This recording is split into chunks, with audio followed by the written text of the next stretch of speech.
Assalamualaikum warahmatullahi wabarakatuh. Salam rahayu, rahayu, rahayu.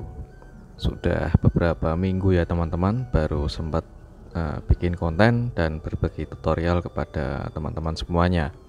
Dan saya mohon maaf untuk teman-teman yang sudah menunggu konten saya ataupun menunggu dari perbaikan handphone yang mungkin beberapa teman-teman atau kalian yang sudah antri servis di tempat saya mohon maaf apabila belum kelar ataupun belum jadi dengan waktu yang cukup lumayan lama, karena beberapa kerusakan ada yang sulit dan juga ada yang mudah dan banyak antrian juga teman-teman. Jadi mohon sabar dan mohon pengertiannya untuk semuanya. Dan di kesempatan kali ini ada kiriman dari salah satu sahabat subscriber. Beliau asal Jember kalau nggak salah, dan ini adalah handphone Infinix Zero 5G atau Zero 5G. Dengan kondisi handphone ini mati total teman-teman. Sebelumnya memang beliau sudah konsultasi via WhatsApp untuk menanyakan kerusakan handphone ini, dan memang sebelumnya sudah pernah dibongkar dan hanya dicek di teknisi terdekat atau di daerah beliau. Dan saya bongkar lagi untuk pengecekan ulang untuk mengetahui problemnya ada di kerusakan bagian mana teman-teman. Kita koneksikan dulu menggunakan USB Doctor untuk mengetahui pergerakan ampernya. Oke, kita koneksikan dan perhatikan untuk nilai konsumsi dari ampere hanya 0,07. Saya coba untuk cabut dan pasang kembali baterainya, ternyata tetap sama untuk responnya. Jadi hanya 0 ampere saja, tidak ada pergerakan sama sekali. Oke, jika kita sudah mengetahui untuk pengecekan menggunakan USB Doctor ataupun menggunakan power supply, dan kita koreksi kembali untuk di bagian beberapa spare partnya.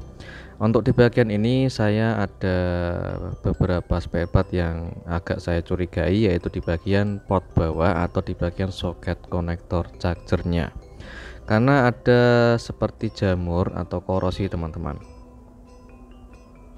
Oke, sambil kita bisa tune baterai atau suntik baterai untuk baterainya biar mengisi teman-teman, sambil kita membersihkan yaitu di bagian soket konektornya. Untuk soket konektor chargernya memang ada beberapa bagian yang korosi, jadi kita coba untuk membersihkannya dulu sambil menunggu pengisian baterai terisi menggunakan alat suntik baterai. Apakah memang baterainya itu habis total karena tidak punya baterai baru untuk pengetesan, jadi saya coba untuk bersihkan konektor chargernya sambil saya suntik baterainya. Agak ada perbedaan seperti ampernya itu sudah naik di angka 0,30 sampai 0,40, tapi infonya tetap saja tidak mau menyala. Jadi kalau pergerakan ampernya itu naiknya langsung seketika 0,40 atau 0,30, otomatis problem kebanyakan ada di CPU, karena untuk tegangan atau hambatan konsumsinya itu langsung naik drastis, bukan bertahap. Kalau handphone normal itu bertahap teman-teman, mulai dari 0,1 nanti naik 0,15, terus naik 0,30 baru 1 ampere. Itu kalau handphone menyala dengan normal. Kalau handphone kondisi mati itu sangat berbeda-beda untuk konsumsi ampernya, jadi harus kita cek terlebih dahulu sebelum kita eksekusi. Oke, untuk di bagian ini saya potong untuk kaleng yang di bagian menutupi CPU-nya, dan sedangkan untuk di bagian IC UFS jadi harus kita lindungi dulu menggunakan solasi anti panas atau sambil menggunakan pelindung seperti thermal pasta. Oke, untuk di bagian ini kita langsung saja untuk eksekusi proses rebaling CPU, atau kita angkat CPU-nya untuk kita cetak menggunakan timah baru teman-teman. Kenapa saya eksekusi untuk CPU-nya? Karena problem kebanyakan di handphone zaman sekarang itu kalau handphone mati, sekarang kita coba untuk pengecekan ulang, dan ada beberapa kemungkinan karena banyak problem. Rata-rata di handphone Android itu problem kalau enggak di IC CPU. Ini khusus handphone yang mati dan ampernya pergerakannya sudah diketahui ya teman-teman. karena step by step itu harus melalui proses pengecekan sebelum kita eksekusi dari mana saja untuk problem kerusakannya. Jadi harus hati-hati, segala prosesnya harus dicek terlebih dahulu sebelum kita eksekusi. Oke, untuk panas pada blower saat membersihkan sisa lem di bagian samping, untuk di bagian samping CPU itu kita kerik dulu untuk mempermudah pengangkatan IC CPU-nya. Kita bisa menggunakan panas pada blower di angka sekitar 250 sampai 260 dan anginnya di angka 40 sampai 50. Sedangkan untuk proses pengangkatan IC CPU itu saya menggunakan rata-rata. Kalau CPU tidak double sama RAM atau tidak tumbuk sama IC RAM, kalau CPU only itu biasanya saya menggunakan panas di angka 350 dan anginnya di angka 45 sampai 50. Ini blower yang saya pakai adalah Sugon 2020D teman-teman. Dengan hati-hati kita angkat pelan-pelan dan mencari celah untuk kita angkat CPU-nya. Jika masih keras jangan dipaksa ya teman-teman, karena kalau dipaksa itu nanti bisa menyebabkan pin kaki CPU yang ada di IC maupun di PCB itu bisa rontok atau ambrol. Jadi harus menggunakan feeling atau menggunakan perasaan masing-masing di setiap prosesnya. Setelah kita angkat sedikit demi sedikit, jika sudah mendapatkan celah baru kita angkat pelan-pelan IC CPU-nya. Jika sudah terangkat untuk IC CPU-nya, tinggal kita memberikan flux secukupnya saja sambil kita menggunakan solder, tujuannya untuk membersihkan timah yang ada di PCB. Dengan hati-hati untuk membersihkan timahnya, gunakanlah ujung mata solder yang jangan kasar atau jangan yang runcing ya teman-teman. Jadi gunakan tumpul tapi halus untuk mengurangi resiko atau tidak bikin lecet di bagian layar pada PCB nya. Untuk soldernya sendiri saya menggunakan solder untuk mesin soldernya itu ST3S kalau nggak salah, dan untuk gagang soldernya dan mata soldernya itu saya menggunakan C115. Untuk panasnya saya menggunakan panas di angka 350 sampai 375. Oke, setelah kita membersihkan sisa timahnya agar lebih rata dan juga lebih presisi untuk timah yang ada di PCB, kita bisa memberikan atau sekaligus meratakan timah menggunakan metode seperti ini.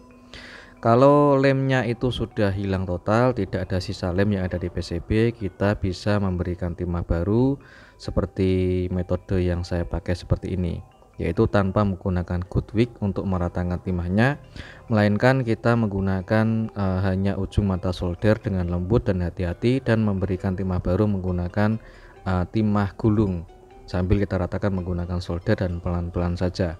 Jika sudah terisi semua untuk timah yang ada di PCB, tinggal kita membersihkan sisa timah yang ada di IC CPU-nya. Dengan hati-hati untuk meratakan timah ataupun membersihkan sisa lem yang ada di IC CPU-nya. Intinya untuk proses pengerjaan dengan hati-hati, jangan sampai bikin luka atau lecet-lecet yang ada di bagian PCB maupun di bagian pin kaki IC CPU-nya. Jadi dikerjakan harus ekstra hati-hati agar pengerjaannya itu bisa rapi, bersih, dan bisa hasilnya bisa maksimal teman-teman. Oke, setelah kita meratakan timah di bagian IC CPU-nya menggunakan solder dan menggunakan good wick, sambil kita membersihkan sisa lem yang ada di IC dengan cara metode kita bisa menggunakan alat bantu seperti blower dengan suhu sedang di angka 250 sampai 260 dan menggunakan alat pisau atau khusus pisau congkel untuk membersihkan sisa lem yang ada di IC CPU-nya. Sambil kita ratakan ulang menggunakan solder atau bisa menambahkan sisa timahnya agar sekaligus kita meratakan timah sekaligus membersihkan sisa lem yang masih tertinggal teman-teman. Seperti ini yang sering saya lakukan, yaitu mengerjakan reballing CPU step by step sampai selesai. Oke, kita bisa mengulangi lagi setelah kita ratakan timahnya dan membersihkan sisa lem yang ada di CPU, sekaligus kita memberikan timah baru ke semua titik pin IC CPU-nya. Kita bisa menambahkan timah cair seperti ini setelah kita meratakan menggunakan good wick. Saya ulangi lagi, untuk perbaikan seperti ini harus dilakukan dengan hati-hati, jangan sampai bikin lecet-lecet di bagian CPU maupun di bagian PCB mesin teman-teman. Oke, hasilnya seperti ini. Jika sudah selesai, kita tinggal mencetak IC-nya. Dan di bagian ini saya mohon maaf karena saat merekam menggunakan mikroskop, ternyata saat saya rekam itu terhenti atau ke pause sendiri teman-teman, atau saya stop, mungkin lupa saya play kembali. Karena saat saya memberikan timah baru ke alat cetak atau saat proses mencetak CPU-nya, itu di bagian pembloweran atau mencetak menggunakan blower, ternyata untuk videonya tidak ada teman-teman. Saya cek itu, saya cari, ternyata tidak ada. Jadi saya langsung editing terpotong ya teman-teman. Untuk di bagian mencetaknya hanya mengisi timah ke alat cetak, lalu untuk di bagian proses mematangkan atau proses mencetak IC menggunakan blowernya itu terpotong. Jadi saya mohon maaf. Tapi untuk setelah kita cetak, kita cek ulang untuk mencetaknya itu semua bisa maksimal untuk semua pin kaki IC CPU-nya. Setelah kita cetak, kita kembalikan ke posisi semula seperti melindungi area PCB dan juga UFS menggunakan thermal dan juga menggunakan solasi anti panas. Tujuannya untuk melindungi PCB agar terhindar atau mengurangi panas pada pemasangan CPU. Oke, untuk pemasangan CPU ini kita presisikan dulu dan lalu kita gunakan blower dengan suhu panas. Yang saya pakai itu panasnya sekitar 320, sedangkan untuk anginnya di angka 40. Ini proses pemasangan awal teman-teman. Kalau sudah hampir setengah matang dan hampir beberapa pin itu sudah nempel ke PCB, kita bisa naikkan anginnya sedikit di angka 45-50. Tujuannya agar angin pada blower itu sedikit lebih tinggi, tujuannya untuk menekan IC biar jatuh ke bawah dan bisa menempel secara presisi semua rata ke bagian PCB teman-teman. Ini metode yang sering saya pakai. Oke, kita bisa menambahkan flux secukupnya saja saat proses pemasangan CPU. Oke, dengan hati-hati dan ekstra sabar, tidak usah terlalu buru-buru saat proses pemasangan CPU-nya. Kita tunggu dan kita blower sambil kita menunggu hingga benar-benar timahnya itu matang. Sekiranya untuk timahnya sudah matang, kita bisa goyang sedikit untuk mengetahui timahnya itu benar-benar matang atau belum. Jika sudah matang, kita bisa sambil menekan secara halus di semua titik pada CPU atau di bagian atas, kita tekan halus di bagian tengah dan kanan kiri. Tujuannya agar terpasang dengan sempurna di semua titik IC ke PCB. Jika sudah selesai, kita dinginkan dulu untuk mesinnya. Jika sudah dingin, lalu kita coba untuk pengetesan. Apakah setelah kita proses selesai rebolling, handphone bisa menyala atau tidak? Atau kita bisa pengecekan menggunakan alat multitester untuk mengetahui kondisi mesin itu short, konslet atau tidak. Atau bisa menggunakan PSU untuk mengetahui pergerakan ampernya. Tapi untuk kali ini saya langsung saja pengetesan menggunakan USB Doctor untuk mengetahui pergerakan ampernya. Oke, perhatikan untuk tanda pada notifikasi di bagian alat yang saya pakai, yaitu USB dokternya. Alhamdulillah sudah keluar logo baterai, dan perhatikan untuk pergerakan ampernya sudah berubah, yaitu di angka 0,72 sampai 0,80. Untuk baterainya ini mengisi atau tidak, kita coba untuk mengecekkan. Alhamdulillah sudah mengisi 51%. Dari awal yang sudah kita jelaskan atau saya jelaskan di awal, itu proses pengerjaan atau pengecekannya itu saya coba untuk suntik baterainya dulu agar bisa mengisi. Ternyata setelah kita cek ulang masih saja tidak mau menyala.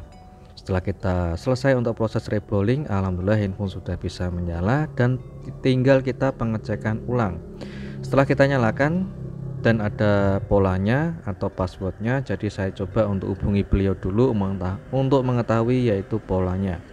Alhamdulillah untuk pola atau kata sandi sudah kita masukkan, untuk infonya sudah masuk menu, dan saya coba untuk koreksi lebih dalam untuk mengetahui kondisi handphone ini benar-benar normal atau tidak teman-teman.